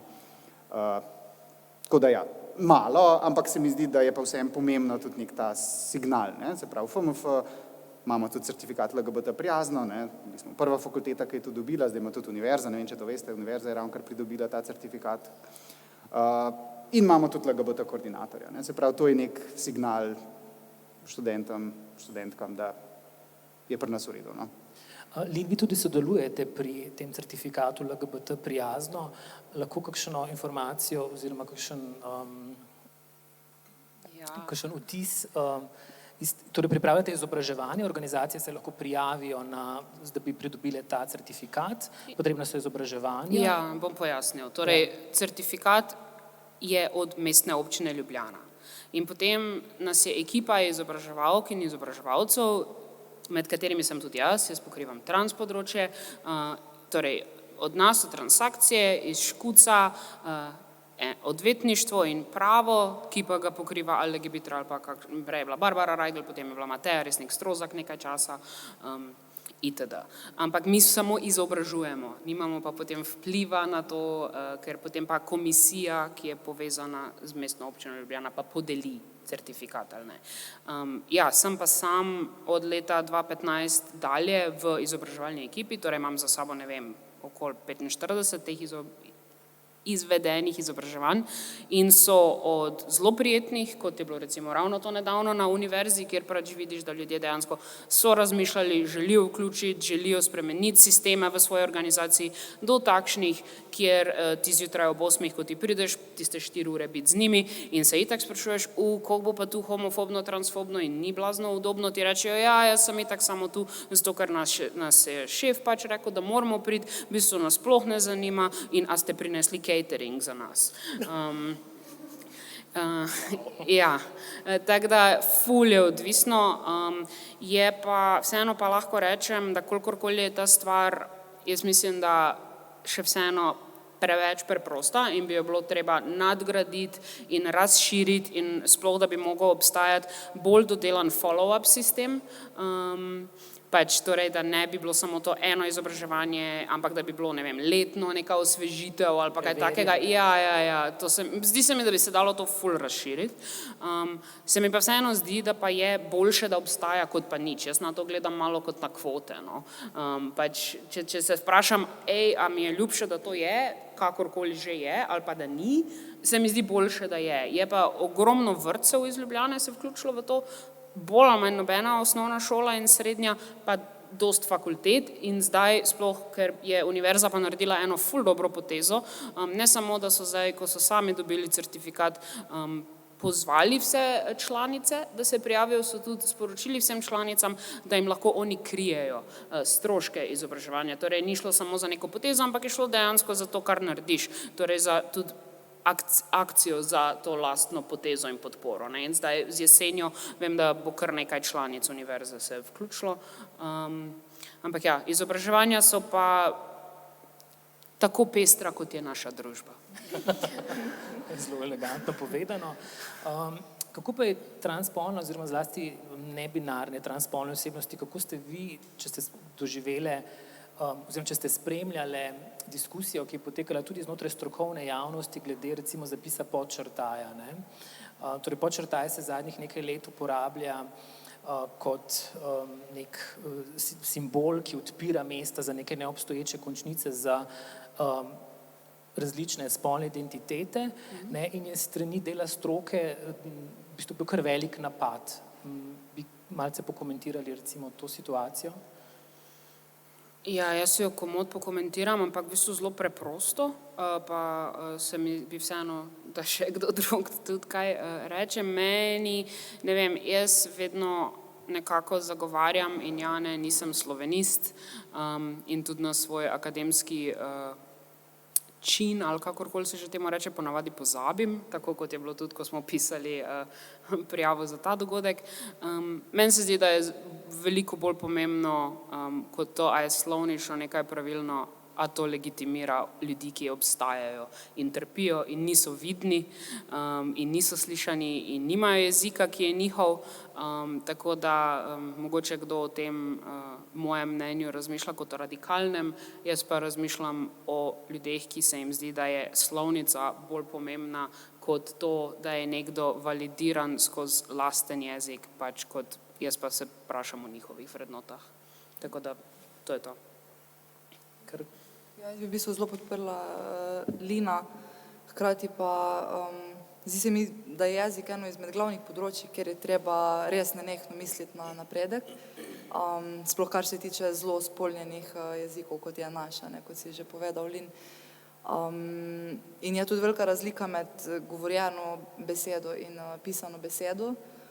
Vsekakor, ker naprimer tudi če naredimo hiter krog za zaimki in povem, da se me naslavlja kot ona, medtem ko bi v angleščini z enim krogom zaimkov zelo z lahkoto na tak način se oterala kot nebinarna oseba, se na tak način tu recimo ne morem, ker je slovenščina dovolj spolnjen jezik, da uporablja samo 2 zaimka, jaz pa podčrtaje pri pisnem izražanju ne uporabljam. Tako je rekel Lin že prej, naše realnosti so zelo različne in to, kako se predstavljamo v pisani, v govorjeni besedi, v različnih skupnostih je zelo raznoliko. Ja. Se mi pa zdi, da je bil tukaj tudi problem, da del stroke ni sploh vedel, o čem govori in na koga se to nanaša. Ne, da je bilo to nekaj zelo abstraktnega, nekaj, kar nima nobenega realnega obraza pred sabo. Zdi se mi pa, da je enkrat Evan zelo lepo rekla, ne, da ko zbrišajo podčrtave, kot da bi zbrisali mojo identiteto. Ne, in ljudje se mi zdi, da se tega ne zavedajo. Ne. Smo pa temu ves čas priča. Ne. Tudi v mojih tekstih se pogosto zgodi, da so podčrtaji izbrisani ali da se celo reče, da kakšna stvar ne bo išla, če bodo in tako naprej. Na nedavnem gostovanju nigerijske pisateljice Chimamande Ngozi Adichie je, torej avtorica je izjavila, sem pisateljica in feministka, ne pa feministična pisateljica. Suzana, ste vi lezbika in pisateljica in tudi lezbična pisateljica ali ne? Ja, jaz sem vse, kar hočete. Lezbična pisateljica, feministična, tudi moška sem že bila, zelo ponosna. Kaj pa ženska? Ja, tudi verjetno. Ne? Ja, jaz nimam nobenih problemov s tem in zelo rada govorim o tem, ker gre ogromno ljudem pri nas to na živce. Ne? Jaz, ker sem pač v teh literarnih krogih kot avtorica, ne pa po izobrazbi, ne? Velikokrat slišim, kaj je to treba poudarjati, ne? Pa zakaj lezbična pisateljica, a ni škoda, ti si samo pisateljica. Ne? In jaz rečem, ja, mislim, odvisno, kadar o čem govorimo. Ne? Tako da vem, ko grem v tujino, rečem tisto, kar v Sloveniji ne bi nikoli rekla, da sem pisateljica iz Slovenije, ne? Slovenska pisateljica. Tukaj tega ne poudarjam, ne? Ampak se mi zdi pa pomembno reči, ker je toliko zanikanja še vedno, ne? Tudi pri interpretacijah določenih knjig, se zmer nekako to pristopa, ja, tu je tudi neka queer zadeva, ampak to ni važno. Mi govorimo o kvaliteti, mislim, ne živimo v slonokoščenem stolpu, to enostavno ni res. Ne? In mislim tudi, da je LGBT pisava lahko drugačna, lahko tudi ni, lahko je seveda tudi komercialna, ampak pri nas pač mislim, da je in ravno zato mi je to tako zanimivo, ker vsi nekako, mislim, nekako mainstream val vztraja pri tem, ne, obstaja samo dobra in slaba literatura, bla, bla, bla, ne. Mislim, obstaja tudi lezbična dobra in slaba literatura, mislim, kaj hočete s tem povedati, ne, tako da jaz sem lezbična pisateljica. Dobro, da smo to razčistili. Ne, ko v vsaki knjižnici ali pa knjigarni, ne, smo svoj žanr, ne, mi imaš grozljivke, pa imaš erotične romane, pa imaš poezijo, pa imaš pa vso LGBT plus literaturo, kar je obstaja, vse žanre. Ja, zato, mislim, da je taka aktivistična pozicija, ko se v resnici izrečeš, ne, da si lezbična pisateljica. Ja, pa tudi dejstvo. Ja, tudi dejstvo. Ko me je nekdo vprašal, kdaj bo pa svet tak, da ne bomo več potrebovali teh oznak. Meni se ni zdi nič narobe, če o znakah odkrito govorimo in jaz recimo, ne vem, če prijem knjigarno, hočem mogoče kupiti lezbični roman. In zakaj ne smem tega vprašati, zakaj bojo vsi rekli, to ni važno. Ja, je važno, ker ga hočem brati. Spomnim na Davida Horovica, ki je rekel, da obstajajo judovski pianisti, homoseksualni pianisti pa slabi pianisti.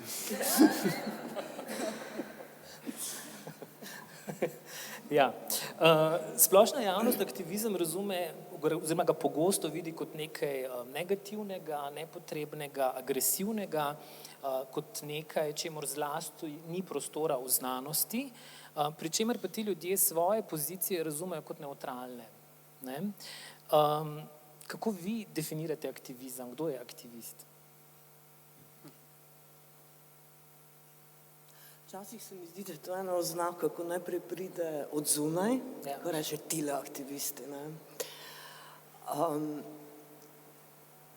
Drugač pa, jaz mislim, da borke za človekove pravice nikoli niso bili kaj posebej priljubljeni. So za nazaj, ne? Zdaj je Martin Luther King, je Bog, pa še kdo. Ne? Ampak če gledate in berete njegovo biografijo in kaj je bilo to eno samo trpljenje, ne? In zelo je bil izpostavljen tako naprej. No, nočem zdaj reči, da gre nam tako slabo, ampak zmer je to zraven in zmer ti rečejo, nisi neutralen, ne? Kot sem menili, nisi verodostojen. Ti ne moreš odločiti o tem. In zmer, kadar mi zahtevamo pravice, se nasprotniki oglašajo pa reče, ops, zdaj imate pa že skoraj toliko pravic, že skoraj več pravic kot mi. Pol pa to razumem tako, aha, prišli smo do magične meje 50% pravic, ki jih ne smemo preseči. In tako se nekako obravnava, kot da je en bazen pravic in mi se zdaj tu sam fajtamo, kdo jih bo imel več, ne? Več procentov. Ne? Nikoli ne morejo pripadati vsem. Ne? In je to postavljeno mi in vi. In mi tudi kot aktivistke, aktivisti moramo, jaz mislim, saj zelo paziti, kaj govorimo. Jaz sem recimo svojo sociološko znanje spravila v praksi prav kot aktivistka, ker sem še enkrat premislila vse teorije, teze, vse, kar sem se naučila, ker to rabim. Ne. S tem, da pa vemo, da na nasprotni strani pa večja, ko je neumnost, boljši mi gre, ne, žal. Neža, kaj bi vi rekli, kakšne metode delujejo, česa ste se vi naučili v svojem aktivizmu? Jaz še vedno razmišljam v bistvu o tem, ker mi je eno izmed najbolj zanimivih vprašanj od tisto, kar se zdaj pogovarjamo. V resnici aktivisti in aktivistke, mislim, da smo vedno, tega je rekla Suzana, definirani smo skozi nasprotni pol. Brez nasprotnega pola ne bi obstajali kot aktivisti in aktivistke, zaradi tega, ker smo nastali kot taki skozi diskreditacijo našega vzgiba. Skozi to, da se nas diskreditira kot aktivistke, feministe in karkoli hočeš, no, skozi to smo postali tisto, kar smo. Veliko tem je dalo za razmisliti letošnja Lestopija, ki je bila tema lezbične četrti, lezbična utopija, ko sem razmišljala, kako bi izgledala popolna družba, kaj pa bi jaz delala, kjer poklic pa bi si izbrala, če bi bilo vse utopično in vse že tam in bila delala karkoli hočem. In sem rabila ta moment, da sem se spomnila, da v resnici to jaz hočem delati, da se bi delala enako. Saj družba na nobeni točki ni zaključena družba, vedno bojo nove teme za prines, vedno bojo nove stvari se za naučiti, vedno bo nove stvari treba odkriti, nove ljudi za vključiti, nikdar se ne bomo ustavili, ne fajtamo našega fajta, samo zato, ker nas dol tolčejo, fajtali bi ga tudi, ampak dosti bolj mirno, pa z dosti več financami, pa dosti več stabilnosti, tudi če bi bilo vse v redu, Zato kaj mi pomeni aktivizem ali pa kaj mislim na nek način za to, kako se družbo dejansko lahko pelje naprej in opaziti, ko deli niso v redu, da se jih popravi. Bolj preprosto, kot to mislim, da ne gre povedati. Je pa za vsakega svoja stvar. Veliko se tudi govori o gej lobiju. Matjaša, ste vi gej lobij? Absolutno. Jaz sem se vedno spraševal, zakaj ga še nisem srečal v svojih skoraj 40 letih in zakaj nisem v bistvu integralni del tega lobija. Imate vi kakšne večje? Vsi smo imeli debato o tem, pa smo se odločili, da ne sprejememo. Da ne izpolnjujem kriterijev. No, to je pa potem druga zgodba. Dobro, nepogosto imajo ljudje morda občutek celo, da je danes vse v redu, da ni večjega problema. In bi ponazoril vendarle, kakšna je situacija z enim e-mailom, ki sem ga dobil včeraj, in sicer mi piše oseba iz ZRC SAZU, piše pa naslednje. Pozdravljam, Boris. Vidim, da boš jutri vodil dogodek na ZRC za predstavitev LGBT skupnosti. Ne zdi se mi narobe, da se o tem razpravlja, me pa skrbi, da bi to lahko preraslo v kako ideološko izsiljevanje, podtikanje podpore teorije spola. Zato bi rada, namerno sem nevtraliziral, da se ve, da jaz teorije spola ne podpiram. Se mi zdi namreč kontradiktorna. Če si namreč gej, potem to pomeni, da biološki moški čuti privlačnost biološkega moškega, torej je biološki spol bistven. Sicer bi lahko rekel, da si heteroseksualni gej, ker če se eden v paru počuti kot ženska, eden kot moški, ne moremo več govoriti o homoseksualni zvezi. Prav tako se mi zdi kontradiktorno zahtevati poroko za LGBT pare, ker kot vemo, je poroka samo papir in nič več, torej nekaj, kar ohranjamo za ostali zarukanci in ne spada v moderno družbo. Torej se ne strinjam z morebitnimi podtikanji teorije spola v šolske načrte, ker je že mojim otrokom jasno, da če si moški, nisi ženska in da je edina normalna oblika družine taka z enim očetom in eno materjo. Strinjam pa se, da obstajajo različne skupnosti in temu ne nasprotujem. In nasprotujem temu tudi, da se definirajo v slovarski obliki. Če bi kdo morda v dvomih, ali je na mestu, da se tak dogodek organizira na ZRC SAZU, mislim, da se organizira Roza ZRC Plus, mislim, da ravno ta mail sporoča, oziroma ta izsek iz e-maila potrjuje, da je še kako na mestu, da se tudi v teh prostorih pogovarjamo o teh temah. Oseba, torej iz tega maila pogosto uporablja termin LGBT ideologija. Pogosto beremo, da je to v bistvu nek prazen označevalec, ampak a ni dejansko s to LGBT ideologijo mišljen obstoj same skupnosti? Torej, ali nekateri dejansko presprašujejo sploh upravičenost samega obstoja? Mislim, da gre za ogroženost.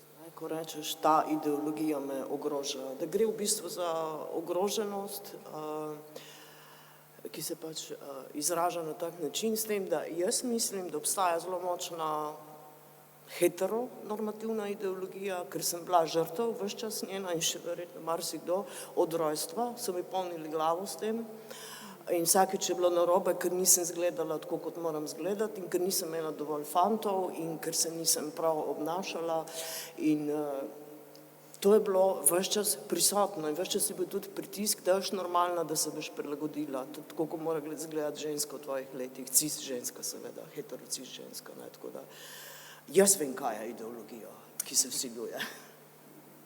Jaz imam dosti konkreten odgovor na to. Mislim, da je zelo pomembno, kako govorimo o stvareh in kako jih poimenujemo, ker tako sem rekla prej, skozi to, da je aktivizem grda beseda ali pa feminizem grda beseda, se vzpostavlja način, kako se lahko do tega obnašamo in do oseb, ki to predstavljajo, obnašamo. Jaz tem prepoznavam relativizacijo LGBT aktivizma na totalno osnov način. Če okličeš nekaj za ideologijo, potem predstaviš to kot mnenje, kot nekaj opcijskega, kot nekaj arbitrarnega, kar pa tudi pomeni, da ko to predstavljaš na javnih podijih, bodi si v javnem mediju ali pa na javni okrogli mizi ali pa tako naprej, da absolutno lahko predstaviš oba pola, Ti lahko predstaviš LGBT ideologijo, pa tudi anti-LGBT ideologijo, In to je nekaj, kar spremljamo nenehno, ne samo na takih, v mailih, v osebnih napadih, ampak vse povsod, To so stvari, ki odpirajo vrata do tega, da se sred mavričnega meseca, spiše taka in taka sovražna kolumna, ki nekaj predstavlja zgolj kot eno mnenje, ki bodi si obstaja, bodi si ne. Jaz bi pri tem opozorila, da LGBT aktivizem je bil in je in vedno bo aktivizem za temeljne človekove pravice, zatirane manjšine, zato je tu. In to ni ideologija, to ni miselnost, to ni nekaj, kar glede česar se lahko opredelimo ali pa ne. To so pravice, ki tu morajo biti, pa niso. Ja, zdi se mi, da nekateri žalijo zelo načrtno in ciljano, drugi pa v bistvu zaradi neke tudi nevedenja lahko in zaradi nekih vzorcev, ki pač v družbi so. Bi lahko ponazorili kakšen primer takih izjav, ki v bistvu zelo zmotijo in ki zelo zabolijo, čeprav morda niso izrečene v bistvu z neko intenco raniti koga. Jaz jih ne želim promovirati. Dobro. To je pravi oče, recimo, v tem smislu, v istospolnih družinah, da se ta beseda prava uporablja v smislu biološki. Mislim, da ni slabo, da se ljudje ozavestijo, katere so, ker če jih izrečajo. To so čarne in naključne in dostikrat zlobne. Meni osebno recimo izjava ni še čas. Je neka taka izjava, ki mislim, da človek, ki jo izreče, se ne zaveda svoje privilegiranosti, da to sploh lahko izreče. Hkrati si mislim, da če obstajam, če sem, torej je absolutno že čas in nisem jaz pred časom, ampak čas zaostaja za mano. Res se mi zdi, ta družba še ni pripravljena v tretjo, tako da zdaj pa mora biti idealen trenutek, da lahko, ne vem, mi si zaslužimo dostojno enakopravno življenje. Vsaka stvar, ki je izrečena in mogoče daje občutek, kot da glas o naši skupnosti in o nas samih, ali pa odločanje o naši skupnosti in nas samih, ne more nikakor izhajati iz nas samih, ampak da je to neka stvar, ki nam bo dana, ko bo časa, pa moramo biti zelo hvaležni. Ko bo vse drugo urejeno. Ja. In če se ne bomo v redu obnašali, nam bojo vzeli. Zdi se mi pa, da nas tudi ločuje cel pojmovni svet, tudi jezik. Besede z področja spolne usmerjenosti, zlasti pa spolne identitete se v bistvu zelo hitro razvijajo, spreminjajo. Danes ne govorimo več o biološkem spolu, ampak o spolu pripisanem ob rojstvu, ne več o transseksualci, ampak transspolne osebe, ne sprememba spola, ampak potrditev spola. vedno več je novih črk v kratici LGBTIQ+. Potem je cela vrsta pojmov, ki morda širši publiki, morda celo vsem pripadnicam, pripadnikom niso znani, ne, kot demifant, cis, konec koncev in tako naprej. Mogoče bi zdaj proti koncu vendarle pojasnili osnovno izhodiščno vprašanje, kdo ali kaj je kvir, če ostajamo znotraj tega besedja povezanega z skupnostjo. Ne vem.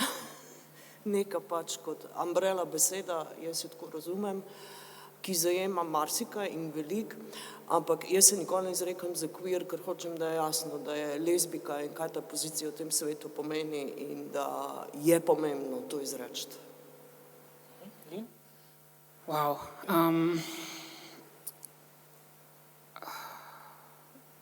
Ne, ker toliko je bilo enih stvari, da kar težko, ampak ja, kaj je queer meni? Meni to ni krovna beseda za LGBTIQ+. Nekoč mi je bila tako predstavljena, potem ko sem pa veliko bral queer teorijo in ja, tukaj moram dati pač odrsko opombo, da to vseeno je teorija, ki je elitistična, ker je akademska in ni dostopna vsem LGBT osebam iz vseh razredov in ekonomskih okolij in pač, ja, ker ne hodijo vsi na fakultete. In mislim, da je en del aktivizma tudi to, ta odgovornost, ki jo sprejmeš, da kompleksne teme ustvarjaš kot dostopne za osebe, ne s težkimi termini, ampak z občutkom, ki ga daješ v svoje delo. Ampak ja, meni je pa queer v bistvu eno od bistvenih podstati, kako razumem sebe in svet okoli sebe. In to je, da v bistvu do vseh relacij moči, torej vseh svojih osebnih okoliščin, med katere sodi pač tudi primarno seveda spolna identiteta in spolni izraz in spolna usmerjenost, pač prevprašujem, kdo v družbi ima največ moči, kako, kje jaz spadam, kako se obnašam v relaciji tega, kje rabim sam jaz presežiti svoje privilegije itd. Pa nočem relativizirati, zdaj slučajno, da ne bo razumljeno, da queer je pa zdaj kar nekaj, ne, to je zelo specifično spolno in seksualno manjšinska zadeva, ampak meni je, jaz v queer identiteti, oziroma niti na identiteti, ker v teoriji, če jo upoštevaš, gre pač za način življenja, ne gre za identitetno podstat, pač vidim ogromno svobode, kar pa še ne pomeni, da se mi pa zdi, da ta beseda me dovolj opiše. Jaz sem še vedno trans oseba in kot tak tudi out, povsod in še kje. Sem nebinarna oseba, ja, mislim pa, da je tudi zelo relevantno, kdaj in kje si kot kdo, čeprav sem zares vse vedno povsod. Neža, Matjaž, bi kaj dodala ali damo glas publiki? Ne, se podpišem, kar je Alin rekel, ja. Dobro, torej zdaj se obračam na vas, če ima kdo kakšen komentar, vprašanje, lepo prosim.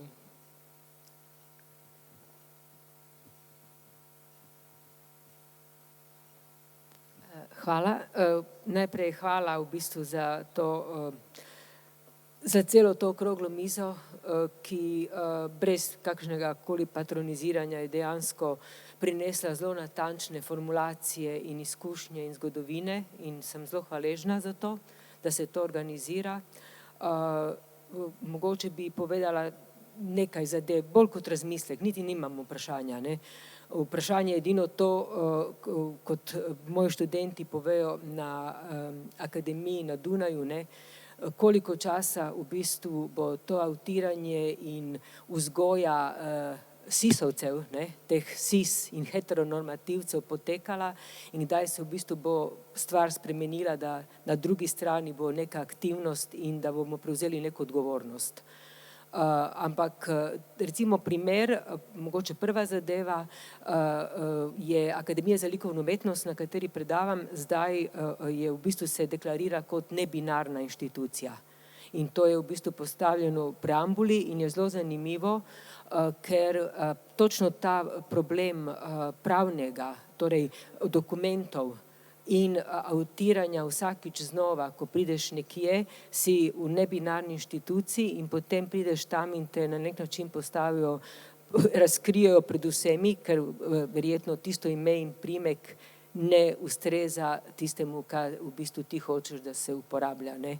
In zato pred kratkim smo organizirali zelo pomembno zadevo, prvič zato, ker inštitucije imajo to tendenco na Dunaju, da grejo nebinarne, da imajo to deklarativnost, posebej umetniške, in so študenti enostavno naredili workshop in še vprašali so, what the fuck is non-binary university, ne? Bi rekel v lepi slovenščini, kaj za vraga bi bila ta nebinarna univerza, ne? Ki v bistvu na nek način samo deklarira to, ampak v realnosti zadeve se ponavljajo na nivoju papirjev in vsega ostalega. Mogoče bo tudi to tukaj prišlo in bo to naslednja faza in že pogovor znotraj inštitucije na takem nivoju se mi zdi zelo pomemben. Druga zadeva, ki se mi je zdela zanimiva in pomembna za imeti v glavi, glede na neke privatne izkušnje, je, da če govoriš kot pripadnik kljub vsemu nacionalne države, recimo, če si Slovenc, Slovenka, ne, jezik primerno uporabljaš in ne zavijaš in ga ne kvariš kot jaz, ne, in posebej, če si bel, ne, je veliko lažje te zadeve izpostaviš, ampak če si migrant, ne, pri migrantih je tako, da te noben ne vpraša, v bistvu nimaš sploh spola, ker nimaš nič.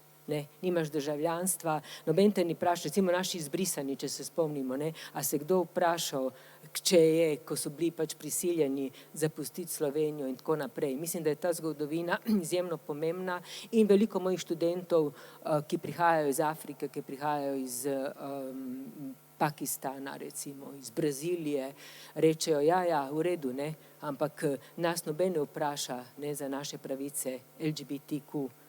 Tam imaš pravico, samo če boš dobil tisto vizo, da boš ostal še kakšen mesec, če te ne bojo deportirali. In tretja zadeva, ker se mi zdi ključna in mislim, da je rak rana cele te slovenske zgodbe, v bistvu slovenske države in strinjam se zelo z Suzano, ko je rekla, da so vse težave na nek način paralelne z slovensko državo, ne. Niste šli nazaj na ta del, ampak mislim, da je nekaj zelo motečega v celi tej zgodbi, ki prevladuje in to je izguba zgodovinskega spomina. Pač država tukaj ne funkcionira samo s tem, da prepoveduje zadeve, ampak prav z izbrisom. No. Izbris je glavna stvar in izbris zgodovine je ključen in pripadniki te zgodovine, ki so del tega, kaj se je dogajalo, če niso kot se temu reče, Blut and Boden, Slovenci, v tem smislu ta rasizem je zelo prisoten, so tudi izbrisani. In jaz bi rekla, da glede na nek spomin in na svoja leta in danes smo v bistvu v letu 2022 proslavljamo 50 let Škuca in Škuc je bil in je ob ostalih medij, ne, študentski kulturni center, Škuc, potem so bili različni mediji, posebej Radio Študent, so odigrali ključno vlogo v celi tej zadevi, jaz vedno pravim 80-ta, tedaj smo začeli biti urbani. In dejansko smo začeli razmišljati ne o eni zgodovini, ne o eni spolnosti, na kulturnem nivoju, ne. Kulturno smo začeli razmišljati, kje smo, kdo smo mi, posebej tisti, ki smo se deklarirali kot alter ali neka underground scena, prosocialistični, v vsakem primeru ne proti, ne, noben ni hotel, ni sanjal o kapitalizmu. Ampak hotela bi reči, da 1984 smo organizirali Magnus, in bom uporabljala množino, ko smo ga dejansko organizirali v galeriji Škuc. In ta Magnus, ki je imel neverjeten podnaslov Homoseksualnost in kultura, že za tiste čase imeti takšen podnaslov, ne, bi rekla, definirati homoseksualnost in kultura kot, bi rekla, neki temelj, neke spremembe, se mi zdi pomembna zadeva. In tedaj smo izdali tudi Rosa Vix, to je bila neka revija, v katerem smo prav imeli ogromno dela, kar se tiče jezika, v katerem smo prevedli ogromno zadev v slovenščino in kjer smo, kot pravijo tudi ostale akterke in akteri, na nek način razvili neko slovnico za tisti čas, sicer rudimentarno, ampak izjemno pomembno, kako v bistvu ta homoseksualnost vpliva ne samo na jezik, ampak vpliva na naše razmišljanje in jaz vedno rečem, s tem smo postali dejansko svetovljani. Čeprav je bila zadeva na kulturnem nivoju, dogajala se v nekem undergroundu. In mislim, da v tistih časih smo tudi imeli razstavo Galerij Škuc, v katerem je bilo ogromno lezbičnih časopisov, ki smo jih pripeljali iz Anglije. In jaz se spomnim, ko sem šla na avtoštop v Anglijo leta 1979, edini način, da prideš do Londona, je ta zadeva imela kar reperkusije tudi, kar se tiče glasbe, ker so in nekega spoznanja zelo tehnega, ker so deli v Londonu bili dejansko središče radikalnega lezbiškega gibanja in je to bilo fenomenalno, zaradi tega, ker tudi zame je recimo v tistih časih to bilo blazno odkritje in politična moč. Skoraj, da bi hotela sem sam to dodati tej zgodbi, posebej zaradi tega, ker zdaj se mi zdi, da izbris zgodovine teče zelo eklatantno, hitro in da je Slovenija zaradi formalizma dejansko center tega izbrisa v vseh smislih in vseh ozirih. Pa 50 let Škuca je. Hvala. Hvala lepa za to dopolnitev in v bistvu za odgovor na prvo vprašanje. Ja, bi kdo želel kaj dopolniti? Ne? Še kakšno vprašanje? Živijo. Kot zaposlena na ZRC SAZU se mi zdi zelo pomembno, da izpostavim simbolni pomen tega dogodka danes. Predvsem zaradi tega, ker se ni zgodil v okviru nekega evropskega projekta in nekega rebrandinga akademske inštitucije, ki se hoče prikazati kot bolj zahodna, napredna in ni prišel kot neka iniciativa vodstva, kot ukaz od zgori, ampak je odraz tudi nekega, se mi zdi, počasnega spreminjanja samega duha znotraj inštitucije, prišel od spodaj in od mlajših kolegov in Boris, hvala. Res. Hvala za mlajši. Ja, in zdi se mi to pomembno, še posebej, če se zavedamo, da je ZRC SAZU ena, kako bi rekli, v njeno strukturo je upisano, da je rahlo konzervativna. Inštitucije nacionalnega značaja, ki same sebe definirajo kot mesta kreiranja nacionalne vednosti o čemerkoli, posebej o humanistiki, imajo tendenco tega celo samokonzerviranja, torej doživljanja sebe kot pač nekoga, ki ima to neko globljo moralno in nacionalno odgovornost kreiranja določene vrste znanja. In mi je pomembno, da v bistvu tudi s temi dogodki, pa z majhnimi raziskavami, ki jih delamo, posameznice, raziskovalne skupine, tudi ljudi, ki jih vabimo, da pridejo kot naši zunanji sodelavci, počasi vplivamo ali poskušamo vplivati na to, da zgodovina feminizma, LGBT gibanja in drugih alternativnih gibanj, tudi zgodovina izbrisa, postane del tega, čemu rečemo nacionalna zgodovina, ob tem, da smo seveda zelo kritični do samega koncepta nacionalne zgodovine kot takšne. Ampak živimo v svetu nacionalnih držav in tudi, če smo do teh konceptov, idej, te ideologije zelo kritični, mi živimo znotraj nje in z njo smo v nenehni komunikaciji. In se mi zdi pomembno, da se tega zavedamo ob tem, ko delamo, pišemo svoje članke in živimo v tem prostoru. Jaz bi se mogoče samo z vprašanjem vrnila nazaj na zadnje vprašanje, kdo ali kaj je kvir. In v bistvu ukvarjam se tudi sama s tem, kako bi se to dalo, poenostaviti nekemu otroku.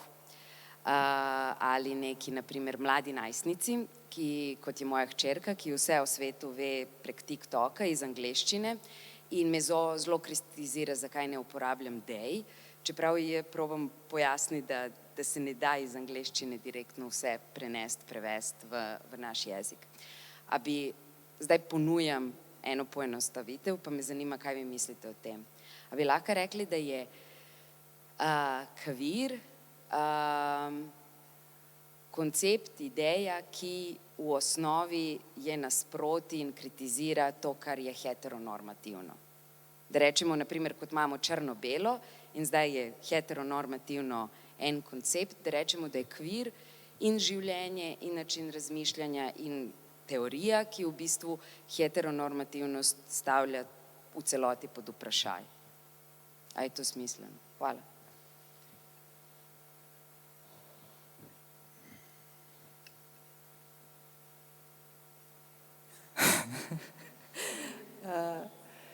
Ne bi hotela biti tako arogantna, da bom zdaj jaz, sploh pa jaz iz vseh nas štirih, zdaj tu povedala, kaj je prav in kaj ni.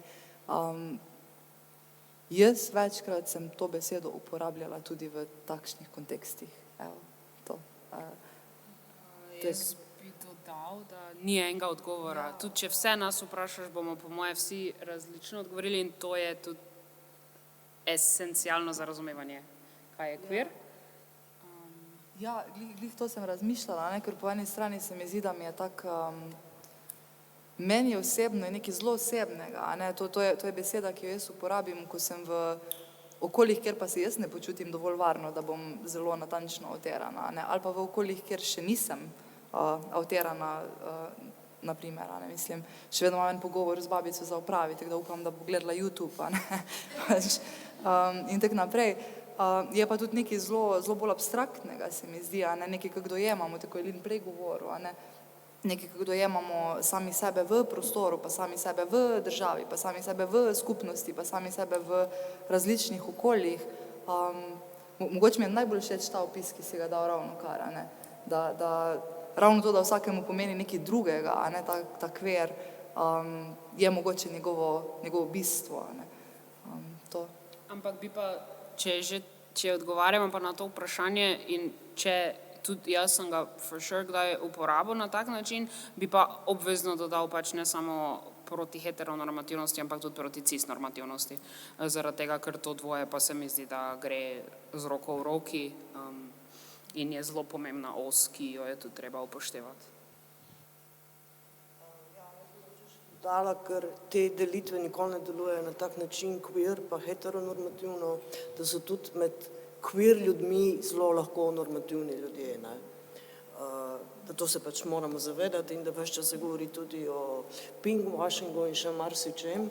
In s tem mislim, da pridemo tudi do vprašanja enih razrednih pozicij in privilegijev, o katerih se v okviru LGBT skupnosti zelo malo govori. Mislim, da je kar neko izogibanje tej temi in če smo vsi queer, smo že malo bogi, pa ne more biti drugih problemov. Recimo privilegije, jaz se zavedam, tudi mi štirje, ki danes tu sedimo, ampak smo prišli po različni poti do tega in mislim, da se zdaj, jaz, ko sem že dolgo na sceni, so se začele kazati pač enostavno zelo močne razredne razlike, o katerih pa noče noben nič govoriti.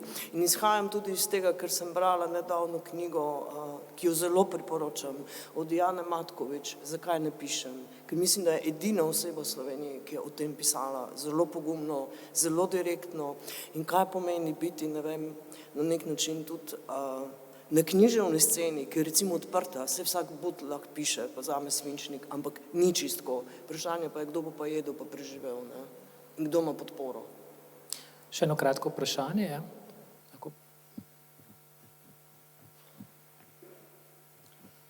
Ja, hvala. Pravzaprav to vprašanje, ki ga je Suzana ravno kar načela, je mene malo najedalo cel čas diskusije. Pa sem ga mislil prihraniti, ampak vendarle. Kritika z leve zlasti je, da identitetna politika pozablja neka ekonomska, fundamentalna razmerja v družbi, pozablja mogoče na intersekcijskost.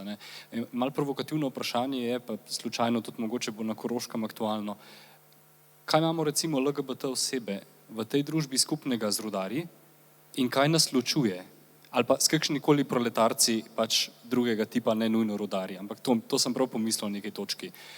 In na kakšen način v bistvu nas te stvari lahko povezujejo, na kaj mogoče pozabljamo v gibanju? Se zdi, da intersekcionalnost je ena izmed najbolj pomembnih stvari, ki se jih moramo kot aktivistke in aktivisti iti. Sploh za nas je bilo to fundamentalnega pomena, ker že ko smo se združile, je bil zelo hiter moment, ko smo ugotovile, da niti znotraj našega zavoda Koroška Pride, ko smo ga vzpostavljale, niti približno nimamo istih odzadja, niti približno nimamo istih izkušenj, niti približno nimamo istih, bom rekla, nič nas ne povezuje. Že naši kraji, iz katerih prihajamo, fundamentalno različni med sabo. Ne vem, koliko poznate Koroško, ampak to je regija, ki je zelo razpršena, nikakor ne izgleda isto, ni enega centra, okoli katerega se potem vse kroži, ampak je po dolini razpršen ena velika regija in vsakim krajem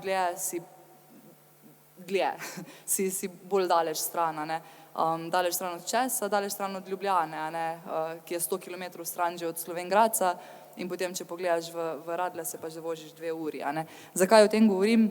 Ker mislim, da trenutno, ampak to je res samo iz osebne izkušnje, so se vedno te razlike in intersekcionalno začele naslavljati, ko smo se zazrli v sebe in začeli primerjati, izkot pa fizično prihajamo. Kaj pa so situacije, ki nas obkrožajo tam, kjer mi živimo, tam, kjer smo mi 24/7. Pusti zdaj te razlike, ja v službi, ja v razredu, ja vse to so okolja, kjer smo queer in smo na različne načine queer in na različne načine diskriminirane in diskriminirani. Tu pa mislim, da se pojavijo priložnosti, kjer lahko najdemo ogromno skupnega in ogromno razlik med nami, ko se začnemo. Zato vem, da abstraktno odgovarjam na to vprašanje, ampak definitivno se mi zdi, da šele ko se zazremo v sebe in v naše živete realnosti, v naše okoliščine, smo sposobni prepoznati, ko je tudi Lin omenil prej, ne samo, kje smo prikrajšani, ampak tudi, kje so naši privilegiji, ki jih moramo preoprašati mogoče ali pa umestiti ali pa locirati in tako naprej. Bomo torej zaključili. Ja. Torej vsem se res lepo zahvaljujem za udeležbo na prvem Roza ZRC Plus. Najlepše seveda v prvi vrsti gostem in gostom. Hvala Lin Julijan Koletnik, Matjaž Konvalika, Neža Oder in Suzana Tratnik. Iskrena hvala vsem, ki ste omogočili, da se je prvi Roza ZRC zgodil in to na tak način, kot smo si ga zamislili. Hvala direktorju dr. Otu Lutarju, Tamari Mašeta, Agati Tomažič, Nini Semolič, Ireni Naglič, Alešu Oblaku in hvala vsem, ki ste praznovanje podprli. Zahvaljujem se tudi tolmaču še enkrat v slovenski znakovni jezik, Boštjanu Jarku. Izredno vesel sem, da je tudi ZRC SAZU out and proud in se vidimo čez 1 leto. Hvala.